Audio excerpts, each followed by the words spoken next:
Come on, put 'em together tonight.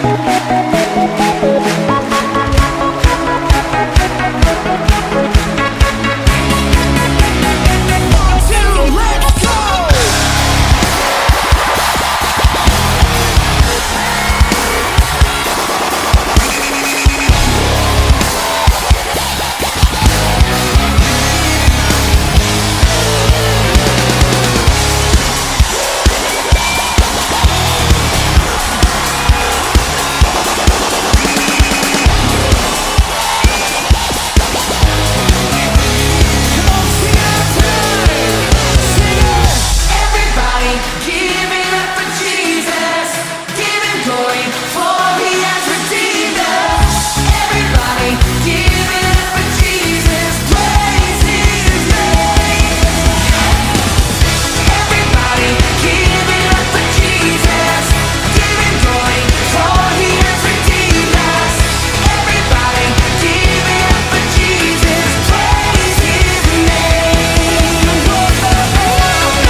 Hello guys, we are so glad to meet you again.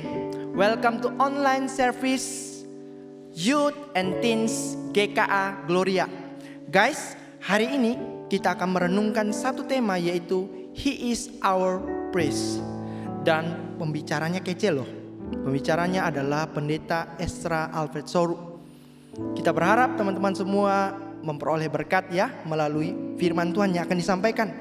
Teman-teman sekalian, saya mengajak setiap kita, mari kita mengarahkan hati kepada Tuhan dan meyakini bahwa pertolongan kita adalah di dalam nama Tuhan yang menjadikan langit dan bumi serta segala isinya, dan yang tidak pernah meninggalkan hasil perbuatan tangannya. Kiranya Allah Tritunggal, Bapa, Putra, dan Roh Kudus menyertai, memberkati ibadah kita dari awal hingga pada akhirnya. Amin.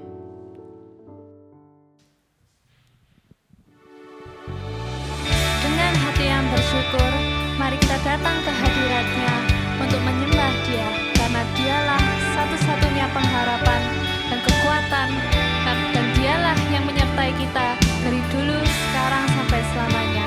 Allah kita, Immanuel.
terima kasih atas berkat-Mu pada pagi hari ini. Kami datang ke hadirat-Mu ya Tuhan, untuk beribadah kepadamu. Kiranya Engkau berkati setiap kami dari awal hingga akhirnya. Terima kasih ya Tuhan, dalam nama Tuhan Yesus kami sudah berdoa. Amin.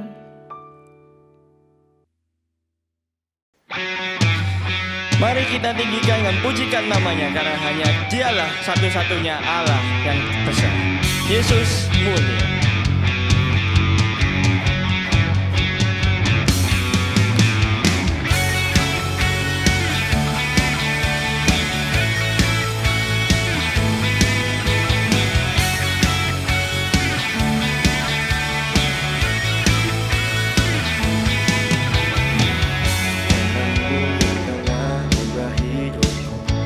Jadikan aku ciptaan baru, ku angkat tanganku dan memujimu.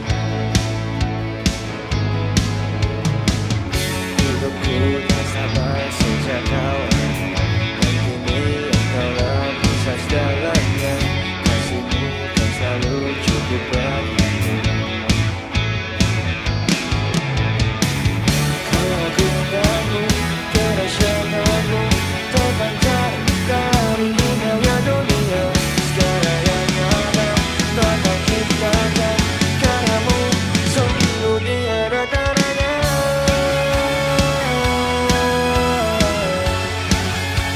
Sungguh tiada taranya.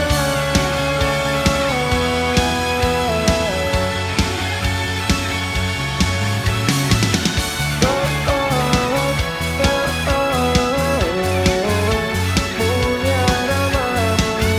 Oh oh oh oh oh, mulia namamu. Hidupku tak sama sejak Kau ada, dan kini Engkaulah pusat segalanya. Kasih-Mu kan selalu cukup bagiku. Keagungan-Mu, kedahsyatan-Mu terpancar dari indahnya dunia. Segala yang ada Tuhan kau ciptakan, karya-Mu sungguh tiada taranya.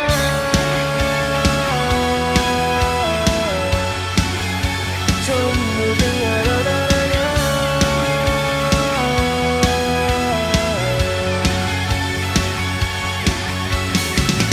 Oh oh oh oh oh, mulia namamu. Oh oh oh oh oh, mulia namamu.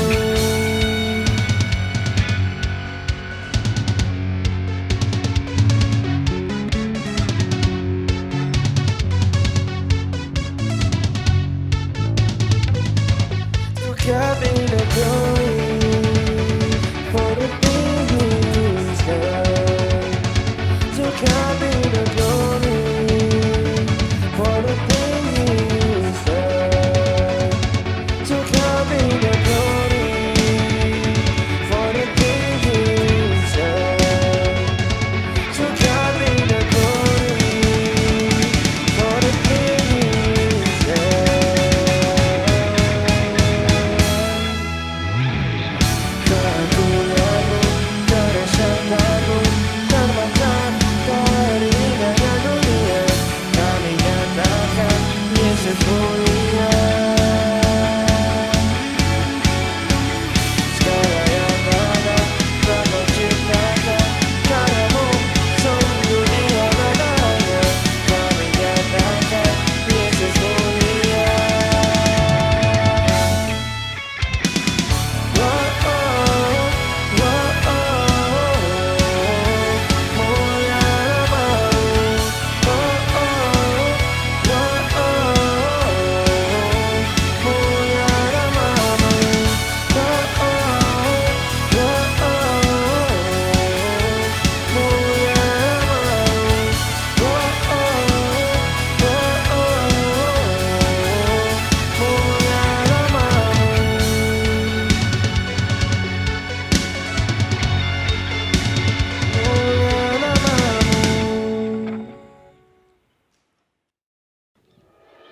Dengan segenap kasih-Nya, Dia mengorbankan darah-Nya dan salibnya untuk menebus dosa kita. Mari kita pujikan harapanku.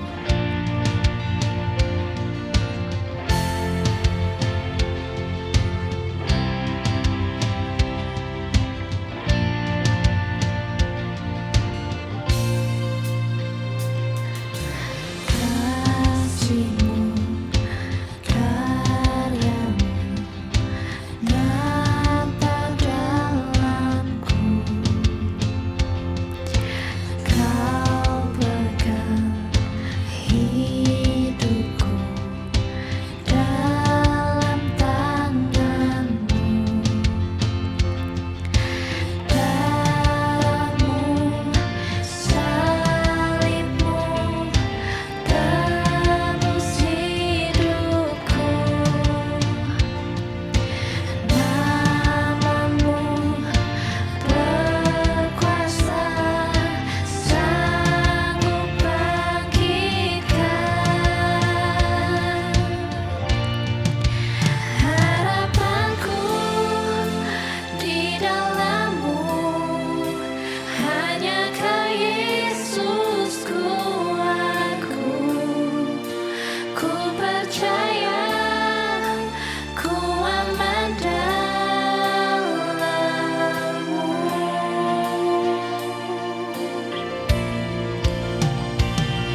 Shalom saudara-saudara yang saya kasihi dalam Tuhan Yesus. Pada kesempatan ini saya ingin menyampaikan firman Tuhan, dan tema yang diberikan kepada saya untuk disampaikan adalah Yesus imam besar kita.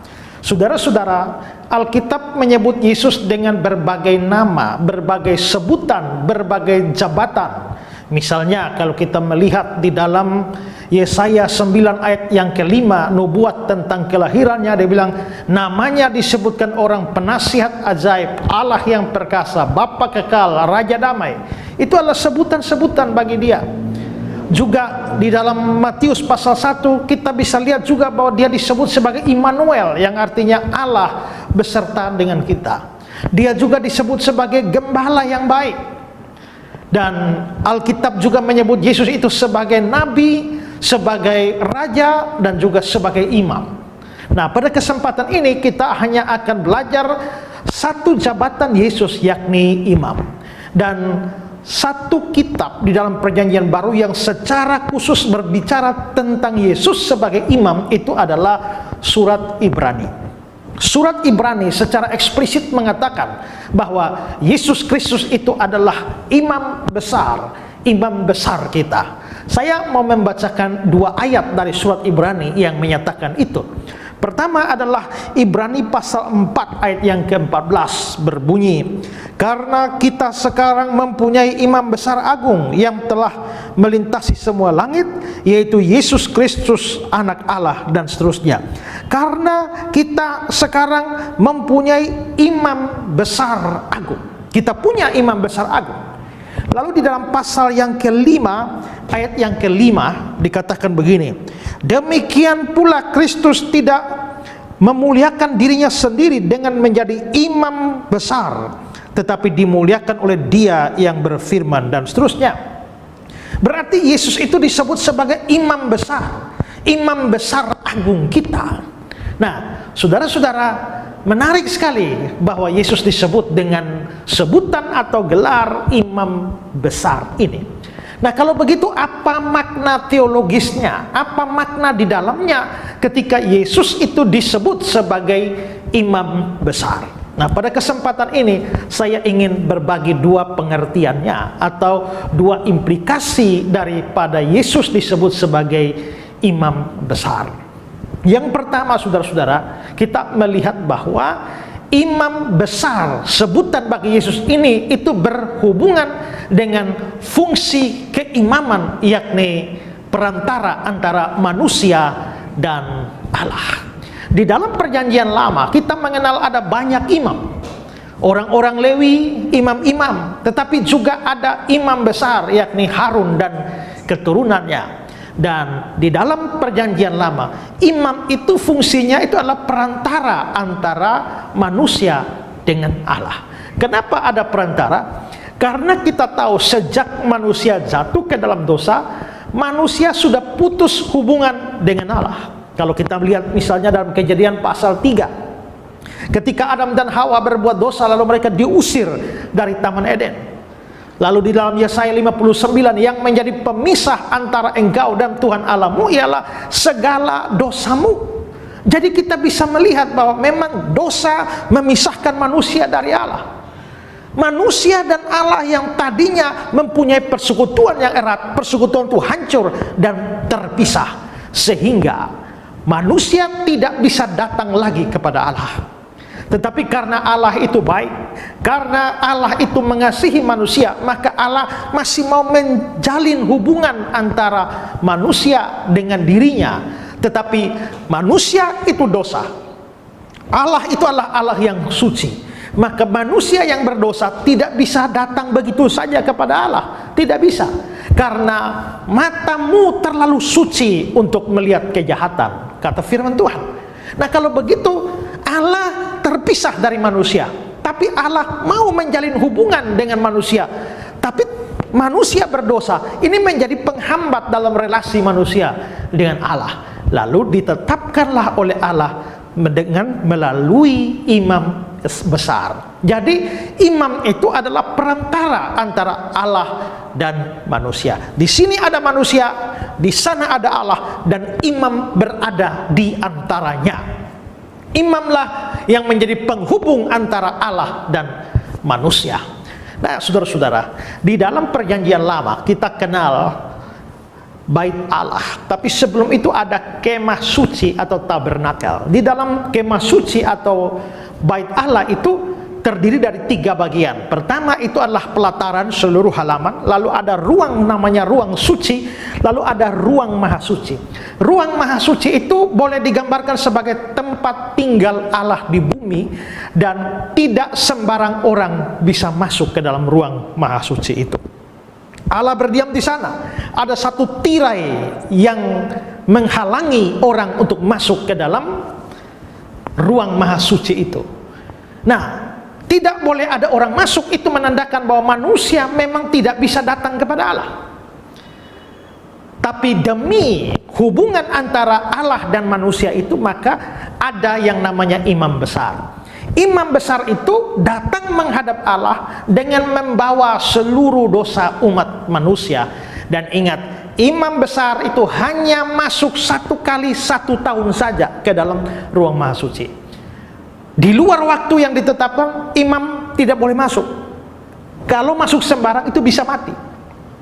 Demikian juga manusia yang lain, yang non-imam itu tidak bisa masuk, karena kalau masuk maka mati. Dan itu menandakan bahwa memang jalan kepada Allah itu masih tertutup.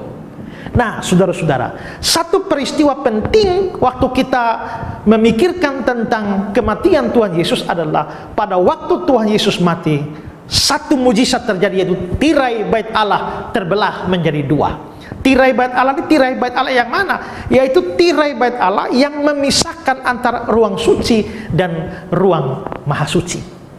Berarti pemisah antara ruang suci, ruang maha suci itu sudah terbuka. Dan itu terjadi persis pada saat Yesus mati mencurahkan darahnya. Saudara-saudara, satu hal yang perlu kita tahu adalah bahwa pada waktu imam itu 1 tahun 1 kali menghadap Allah di dalam ruang maha suci, itu selalu dengan membawa darah domba. Lalu dipercik-percikan ke segala macam perkakas di sana, ke dinding-dinding dan lain sebagainya. Karena apa? Karena darah itu dianggap sebagai korban penebusan. Nah, saudara-saudara, di dalam perjanjian baru, seperti saya bilang tadi, kita melihat saat Yesus mati, dia mengorbankan darah. Diperkirakan jam kematian Yesus itulah jam persembahan korban pada jam 3 sore.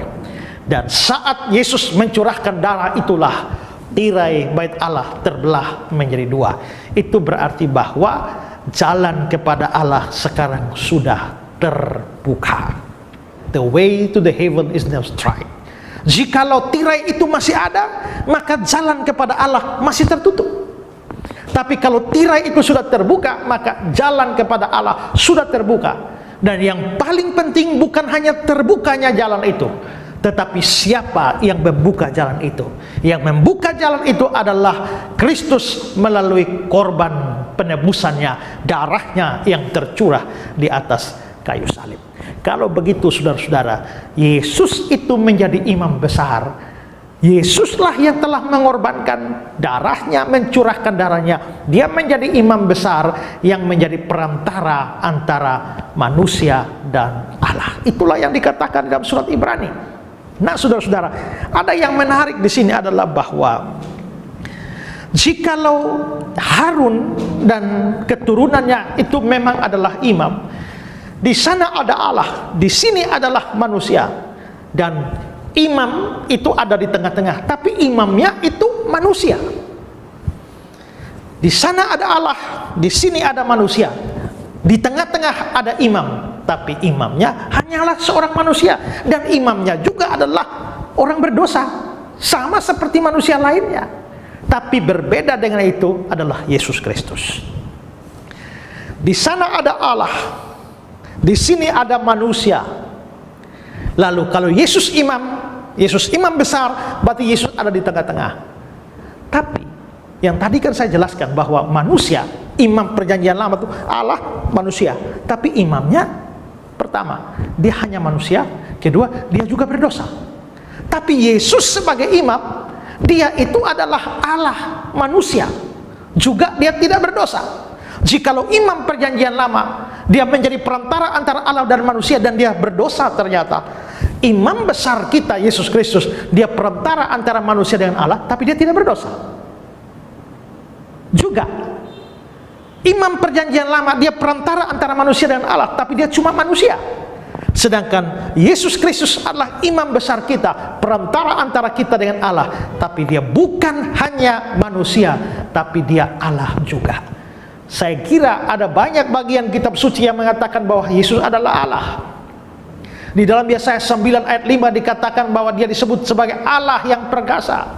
Dalam Yohanes 1 ayat 1 dikatakan bahwa firman itu adalah Allah. Di dalam Roma 9 ayat yang kelima dikatakan bahwa dia adalah Allah yang harus dipuji selama-lamanya. Thomas mengaku dia, ya Tuhanku dan Allahku. Dan masih banyak ayat yang lain dari surat-surat Paulus seperti Filipi pasal 2 ayat 5, 6, 7 dan seterusnya, bahwa dia ada dalam rupa Allah, dia setara dengan Allah. Tapi pada saat yang bersamaan Alkitab juga menyebut bahwa dia datang sebagai manusia. Dalam Yohanes 1 ayat 14, firman itu telah menjadi manusia dan diam di antara kita. Juga 1 Timotius 3 ayat yang ke-16, sesungguhnya agunglah rahasia ibadah kita, bahwa Allah telah datang sebagai manusia. Nah, kalau begitu Yesus itu adalah Allah, tapi juga dia manusia. Nah, maka imam besar kita bukan hanya manusia, tapi dia juga Allah. Imam besar kita bukan hanya Allah, tapi juga adalah manusia. Nah, sekarang coba pikirkan, Yesus itu unik. Maka keunikan status Yesus ini itu sangat berguna bagi tugas atau fungsi keimamannya. Pikirkan ini. Allah ada di sana, manusia ada di sini. Yesus ada di tengah-tengah. Tapi Yesus sendiri Allah, Yesus sendiri manusia. Itu berarti bahwa di hadapan Allah Yesus berdiri sebagai manusia, tapi di hadapan manusia Yesus berdiri sebagai Allah. Yesus mewakili manusia di hadapan Allah, Yesus mewakili Allah di hadapan manusia. Yesus membawa manusia kepada Allah, tapi dia juga membawa Allah kepada manusia. Dia mengangkat manusia kepada Allah, dia menurunkan Allah kepada manusia, sehingga akhirnya Allah dan manusia itu ketemunya di dalam Yesus yang adalah Allah dan manusia. Ini menarik sekali, saudara. Kalau begitu, Yesus itu adalah titik fokus pertemuan antara Allah dan manusia, dan tidak ada satu orang pun seperti ini. Karena imam-imam perjanjian lama, imam-imam di dunia ini hanya manusia, maka mereka tidak bisa secara sempurna itu membawa Allah kepada manusia dan membawa manusia kepada Allah. Itu beda dengan Yesus Kristus. Dia sudah tidak berdosa, tapi dia juga adalah Allah dan manusia, sehingga Allah dan manusia ketemu dia di dalam Yesus. Atau boleh dikatakan bahwa Yesus itu adalah titik fokus pertemuan antara Allah dan manusia. Allah hanya mau menemui manusia di dalam Yesus, dan manusia hanya bisa bertemu dengan Allah di dalam Yesus. Maka perantara ini cuma satu. Makanya dalam 1 Timotius 2 ayat 5 dikatakan bahwa Allah itu Esa, dan Esa pula dia yang menjadi pengantara antara Allah dan manusia, yaitu manusia Yesus Kristus. Kalau begitu, saudara-saudara, sekali lagi, manusia hanya bisa ketemu Allah di dalam Yesus. Allah mau menemui manusia di dalam Yesus. Maka di luar Yesus orang tidak bisa ketemu Allah. Di luar Yesus Allah tidak akan menemui manusia. Itulah sebabnya Yohanes pasal 14 ayat 6 bilang, tidak seorang pun dapat datang kepada Bapa kalau tidak melalui aku. Karena itu, saudara, di dunia ini ada banyak orang beragama yang menyembah Allah. Setiap hari mereka berteriak-teriak Allah, Allah, Allah, beribadah kepada Allah. Tapi dengar baik-baik bahwa Allah hanya bisa ditemui di dalam Kristus. Dan karena itu, semua orang yang mau datang kepada Allah, semua orang yang beribadah kepada Allah, semua orang yang menyembah Allah di luar Yesus, mereka tidak mungkin bertemu dengan Allah. Karena itu, saudara-saudara, maka kalau saudara dan saya sadar kita ini orang berdosa, kita pasti binasa. Tapi kita bisa diselamatkan, kita bisa dibawa kepada Allah, Allah bisa datang kepada kita. Tapi kamu harus berada dalam satu-satunya imam besar agung itu, yaitu Yesus Kristus yang adalah Allah dan manusia.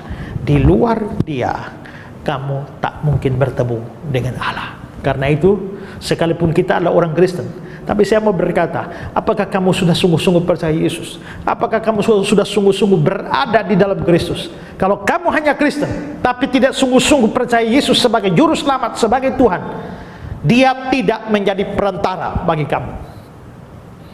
Tapi kalau kamu sungguh-sungguh hari ini, atau entah beberapa waktu yang lalu, pengalaman masing-masing bisa berbeda-beda. Kalau kamu pernah memutuskan untuk menerima Yesus sebagai juru selamat, maka Dia menjadi perantaramu. Maka kamu pasti bertemu dengan Allah di dalam Kristus Yesus. Dan kalau sudah percaya kepada Yesus, saudara jangan lepaskan Yesus. Jangan hanya karena cowok saudara lepaskan Yesus, gara-gara cewek saudara lepaskan Yesus, gara-gara jabatan, gara-gara duit, gara-gara kekayaan saudara tinggalkan Yesus. Salah. Itu sama dengan buang emas ganti seng. Dengar baik-baik, di luar Yesus tak mungkin manusia bisa datang kepada Allah. Jangan tukar hal itu dengan apapun juga di dalam dunia.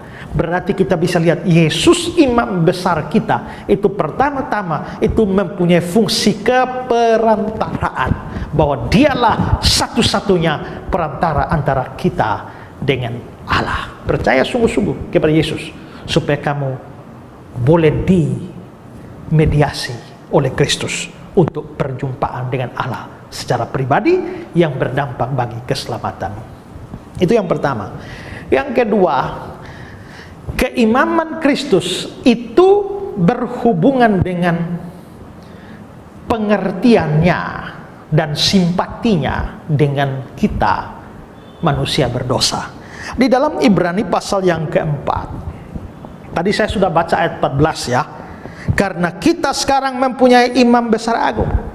Lalu di dalam ayat 15 dia bilang begini, sebab imam besar yang kita punya bukanlah imam besar yang tidak dapat turut merasakan kelemahan-kelemahan kita. Sebaliknya sama dengan kita, ia telah dicobai hanya tidak berbuat dosa. Tadi saya sudah jelaskan bukan, bahwa sekalipun kita percaya Yesus adalah Allah, tapi Dia juga adalah manusia. Waktu Yesus jadi manusia, Dia menjadi manusia persis seperti kita. Makanya Dia lahir dari seorang manusia. Orang agama lain biasa sukar untuk memahami hal ini. Mereka selalu mengatakan bahwa mengapa orang Kristen mengangkat manusia jadi Tuhan. Itu terbalik, karena tidak ada orang Kristen yang mengangkat manusia jadi Tuhan.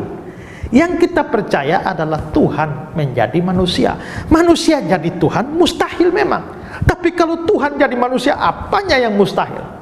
Pada waktu malaikat memberitahu kepada Maria bahwa dia akan mengandung dan melahirkan juru selamat, lalu Maria bilang, bagaimana itu mungkin, aku belum bersuami. Tapi malaikat itu berkata, sebab bagi Allah tidak ada yang mustahil. Yesus menjadi manusia. Yesus menjadi manusia, Dia bisa saja turun dari langit. Tapi kalau Dia seperti itu, ini manusia dari mana? Ini manusia jadi-jadian. Kalau Dia betul-betul manusia seperti kita, maka Dia harus lahir dari seorang manusia. Nah, jadi dalam hal kemanusiaan, Dia sama dengan kita dalam segala hal. Dia mempunyai tubuh yang sama dengan tubuh kita. Dia punya pikiran yang sama dengan pikiran kita. Dia punya perasaan yang sama dengan perasaan kita. Dia punya hati yang sama dengan hati kita.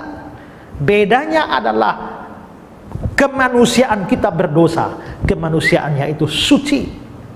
Tapi dalam hal-hal yang bukan dosa, yang non-dosa, Dia mengalami semuanya. Itulah sebabnya Yesus bisa lapar, Yesus bisa haus, Yesus bisa ngantuk, bahkan bisa mati dan lain sebagainya. Sekali lagi, banyak orang agama lain tidak paham bahwa semua ini menunjukkan kemanusiaan Yesus. Itulah sebabnya mereka sering berkata, apakah Yesus Tuhan? Ya, Tuhan kok bisa mati? Mereka tidak sadar bahwa yang mati adalah kemanusiaannya. Yesus Tuhan? Ya, Tuhan kok bisa lapar? Mereka tidak sadar bahwa yang lapar itu adalah karena Yesus sebagai manusia. Jadi saudara-saudara, Yesus itu memang menjadi manusia sama seperti kita dalam hal, kecuali dalam hal dosa. Jadi semua yang dialami manusia kecuali dosa. Ada orang pernah tanya sama saya, Pak Pendeta, kira-kira Yesus itu bisa jatuh cinta atau tidak? Sekarang saya tanya balik, menurut kamu jatuh cinta itu dosa atau tidak? Kalau kamu bilang jatuh cinta itu dosa, berarti Yesus gak bisa jatuh cinta. Kalau jatuh cinta adalah dosa. Tapi kalau jatuh cinta itu bukan dosa, maka tentu Yesus bisa jatuh cinta. Ingat ya, ini bicara potensi. Bisa jatuh cinta, bukan berarti sudah jatuh cinta. Ya. Kamu bisa sakit, tapi belum tentu sakit. Kan begitu.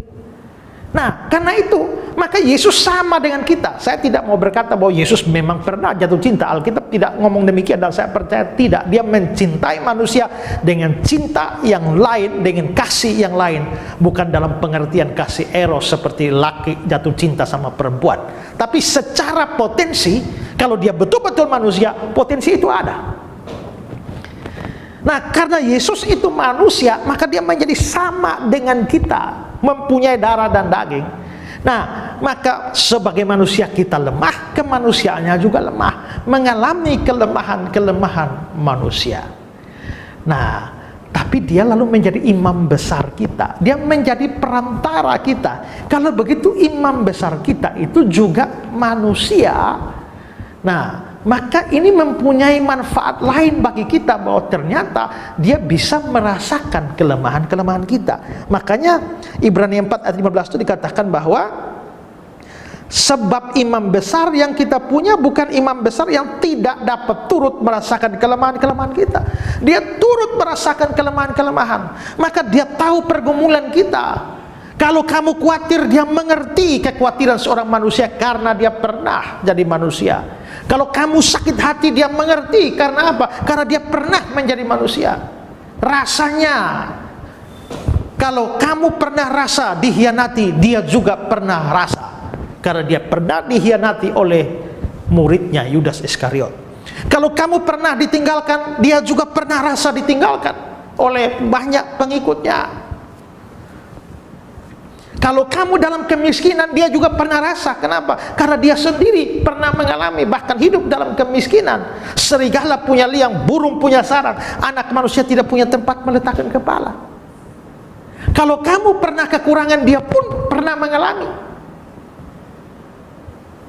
Jadi dalam banyak hal dia mengalami kelemahan-kelemahan persis seperti kita. Itulah sebabnya dia bisa bersimpati. Coba saudara, kalau dia hanya Allah dan tidak pernah datang ke dalam dunia, tinggal di surga, tahu-tahu ada kematian. Saudara misalnya papa atau mama mati, lalu saudara sedih, nangis karena papa mama mati.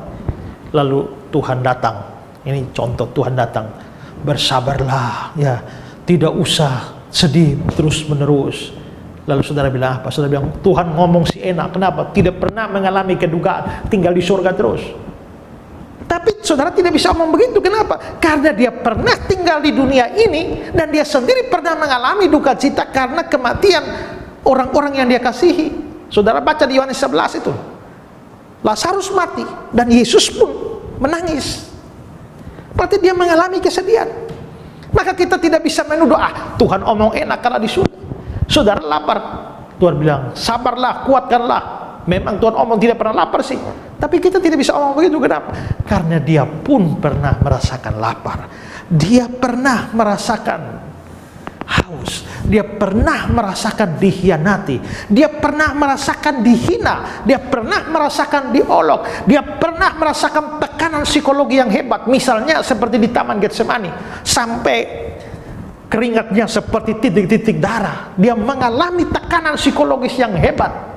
Dia pernah mengalami ketakutan seperti di Taman Getsemani. Semua dia alami. Tapi bedanya dia tidak berdosa. Kalau begitu saudara, dia imam besar kita, itu menolong, simpati. Saudara tahu kata simpati ya? Simpati itu berasal dari kata sin, sun, itu artinya bersama-sama. Pasien itu artinya menderita. Pasien di rumah sakit itu kan menderita. Jadi simpasien, ya, itu artinya simpati, itu artinya turut menderita bersama-sama menderita. Jadi simpati itu bukan hanya tertarik, lihat cewek cantik, saya bersimpati, padahal kenal juga tidak. Dulu waktu saya muda, sekarang juga masih muda, tapi maksudnya lebih muda dari sekarang.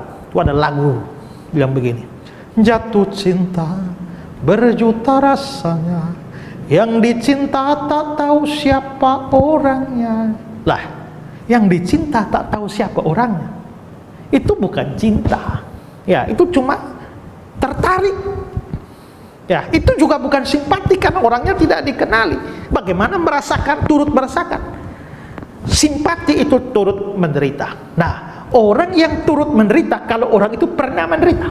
Kalau kamu belum pernah mengalami kedukaan karena papa meninggal, mama meninggal, atau kakak adik meninggal, lalu ada orang menangis-menangis gara-gara papanya meninggal, kamu hibur, saya mengerti kesedihanmu. Pernah alami? Gak pernah. Berarti kamu tidak bisa mengerti. Kalau saya kehilangan uang, lalu kamu datang hibur, sudahlah yang sabar, saya mengerti. Saya tanya, kamu pernah kehilangan uang? Gak pernah. Kalau gak pernah, kamu gak tahu. Kan begitu. Jadi hanya orang yang pernah berduka lah yang bisa bersimpati dengan orang berduka. Hanya orang yang pernah dikhianati lah yang bisa bersimpati dengan orang yang dikhianati. Hanya orang yang pernah sedih yang bisa bersimpati dengan orang yang sedang mengalami kesedihan. Nah, Yesus mengalami semua yang dialami manusia. Karena dia tahu semua itu, dia mengerti semua itu, maka dia bisa menjadi pengantara bagi kita. Dia mengerti bahasa tetesan air mata. Dia mengerti bahasa tetesan air mata karena dia sendiri pernah meneteskan air mata. Ada lagu lain mengatakan, dia tahu kelemahanmu, naikkan doa padanya. Dia tahu kelemahanmu, dia tahu susahmu, dia tahu sedihmu, dia tahu stresmu, dia tahu tekanan yang kamu alami, dia tahu semua. Tapi karena dia adalah Allah juga, maka dia bisa, karena dia manusia, dia bisa mengerti perasaan kita. Dia Allah, dia bisa menolong kita. Maka saudara-saudara, itulah fungsi Yesus sebagai imam. Pertama-tama adalah dia menjadi perantara antara kita dan Allah. Dan yang kedua adalah dia bisa menolong kita dan bersimpati dengan semua yang kita alami. Saya tidak tahu kamu sedang mengalami susah apa, atau sedih apa, atau problem apa. Tapi saya percaya bahwa Tuhan Yesus mengerti. Dia mengerti bahasa tetesan air mata waktu badai mengamuk dan gelombang menerjang. Tuhan Yesus setia, ya kan? Tuhan setia. Karena itulah, kalau kamu mengalami semua itu, jangan ragu-ragu datang pada Yesus. Kenapa? Dia itu imam besar kita. Bersyukur bahwa kita punya imam besar yang turut merasakan kelemahan-kelemahan kita, turut merasakan penderitaan kita, dan dia bisa bersimpati pada kita. Hari ini kita dengar Yesus imam besar kita. Pertama, marilah percaya sungguh-sungguh kepada dia, terima dia, supaya dia bisa menjadi pengantara antara kamu dan Allah. Dan yang kedua, kalau punya pergumulan, datanglah dan serahkanlah padanya. Dia mengerti semua itu, dan dia sanggup menolong kamu. Yesus imam besar kita. Amin. Mari kita berdoa. Tuhan, terima kasih untuk firman yang sudah datang pada kami, mengajar kami tentang Yesus sebagai imam besar kami. Dan kami dapat melihat dua hal penting di dalamnya. Sebagai imam besar, Yesus adalah perantara antara kami dengan Allah. Dan sebagai imam besar, Yesus turut merasakan kelemahan-kelemahan kita. Terima kasih Tuhan. Ajar kami yang ada di sini untuk sungguh-sungguh percaya kepada Yesus, supaya kami berdamai dengan Allah. Kami boleh menemukan persekutuan dengan Allah melalui perantaraan Yesus Kristus. Dan ajar kami juga bahwa setiap kali kesulitan dan tekanan hidup datang, pergumulan-pergumulan, kami percaya bahwa Yesus sangat mengerti kami dan sanggup menolong kami. Terima kasih untuk firman. Dalam nama Yesus kami berdoa. Amin. Terima kasih untuk Pendeta Ezra Soru yang sudah menyampaikan kebenaran firman Tuhan hari ini. Kiranya Tuhan sendiri yang boleh memberkati pelayanan Pendeta Ezra Soru di tempat Pendeta Ezra Soru melayani. Pada saat ini teman-teman sekalian, kita akan datang kepada Tuhan. Kita mau menaikkan segala harapan kita kepada Dia. Dan mari kita menyatukan hati kita menenangkan diri kita berdoa syafaat. Mari kita berdoa. Bapa di sorga, kami berterima kasih untuk kesempatan hari ini. Tuhan membiarkan kami untuk datang kembali kepada Tuhan. Memuji Tuhan, memuliakan Tuhan dengan mulut yang Engkau berikan kepada kami, dengan suara yang Engkau titipkan kepada kami. Dan terima kasih Tuhan untuk firman Tuhan yang masih Tuhan berikan kepada kami. Kiranya Engkau yang boleh memberikan kami ketekunan Tuhan untuk bisa hidup taat kepada Tuhan di sepanjang waktu yang Tuhan masih percayakan kepada kami. Dan saat ini Tuhan, kami mau datang, mau menyerahkan segala harapan kami kepada Tuhan. Yang pertama Tuhan, kami mau berdoa untuk bangsa dan negara kami. Kami berterima kasih Tuhan untuk vaksin yang mulai diedarkan. Kami berdoa Tuhan untuk penyebarannya, untuk setiap proses yang harus dilakukan. Kiranya Engkau memberkati segala tenaga medis yang bekerja. Engkau memberkati setiap kami masyarakat Tuhan agar bisa teredukasi dengan baik. Kami mengerti mengapa kami harus divaksin dan kami boleh mengikuti setiap prosedur yang ada dengan sabar, dengan tekun juga, sehingga kami bisa segera pulih Tuhan dari pandemi COVID-19 ini. Yang kami masih terus berdoa Tuhan untuk teman-teman kami yang sedang menjalankan bisnis. Engkau yang paling tahu Tuhan kesusahan setiap anak-anak-Mu di dalam masa pandemi ini. Kami diajar untuk berharap kepada Tuhan, menaruh kepercayaan yang besar kepada Tuhan, apapun hasil yang Tuhan berikan di masa-masa ini. Tuhan kuatkan teman-teman kami supaya tetap berharap kepada Tuhan. Tuhan berikan hikmat supaya dapat mengelola setiap bisnis dengan baik. Dan tentunya Tuhan ajarkan teman-teman kami untuk mengelola bisnis mereka dengan takut akan Tuhan, sehingga apa yang mereka terima pun itu asalnya dari Tuhan dan dikembalikan kepada Tuhan. Dan kami berdoa untuk setiap kami yang masih di dalam masa studi, Kau berkati kuliah kami, berkati masa SMA, masa SMP kami, sehingga kami juga tetap bisa bekerja, mengerjakan setiap tugas dengan baik. Kami boleh berkonsentrasi dengan setiap materi yang diberikan, sehingga kami tidak menyia-nyiakan masa studi kami yang baik, pendidikan yang boleh kami terima di masa-masa ini. Terima kasih Tuhan untuk setiap anugerah yang masih Engkau berikan kepada kami. Kiranya kami terus menghidupi hidup yang takut akan Tuhan dan bersandar penuh kepada Tuhan Yesus sendiri. Di doa kami Bapa, di dalam nama Tuhan Yesus kami berdoa. Amin.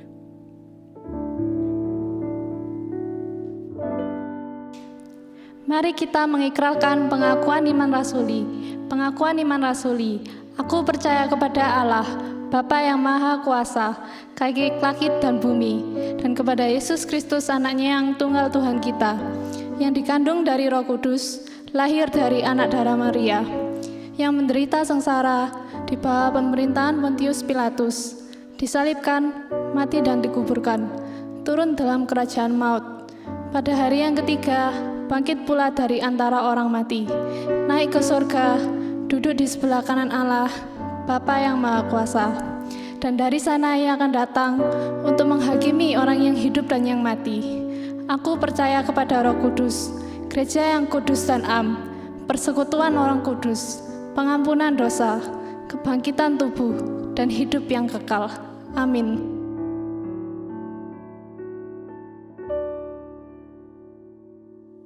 Untuk meresponi firman Tuhan hari ini, mari kita pujikan Immanuel. Kau kuatkan, aku bertahan, kau harapan dalam kesesatan, kau buktikan kesediaanmu Tuhan, Engkau Allah Immanuel.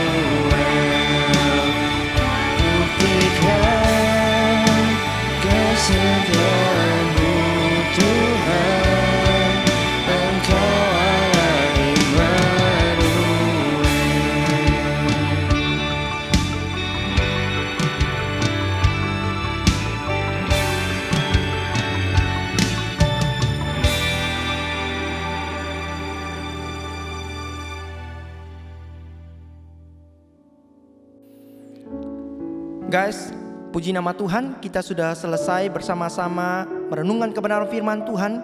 Kita sudah bersama-sama berdoa dan bersama-sama memuji Tuhan. Di akhir dari ibadah pada saat ini, saya mengajak setiap kita untuk mengarahkan hati kepada Tuhan dan bersama-sama menerima berkat dari Tuhan. Kiranya kasih yang agung, kasih yang mulia, kasih yang sempurna dari Allah Bapa, anugerah keselamatan yang kekal dari Tuhan kita Yesus Kristus, pimpinan penyertaan topangan dari Allah Roh Kudus akan menyertai setiap kita, baik di dalam studi, baik di dalam keluarga, baik di dalam pekerjaan, masa depan, mulai dari saat ini sampai Maranatha, bahkan sampai selama-lamanya. Amin. Guys, kita sudah bersama-sama melewati ibadah pada hari ini. Sampai jumpa di dalam online service berikutnya. Keep praying, keep to reading the Bible, stay healthy. Tuhan Yesus memberkati kita. Bye.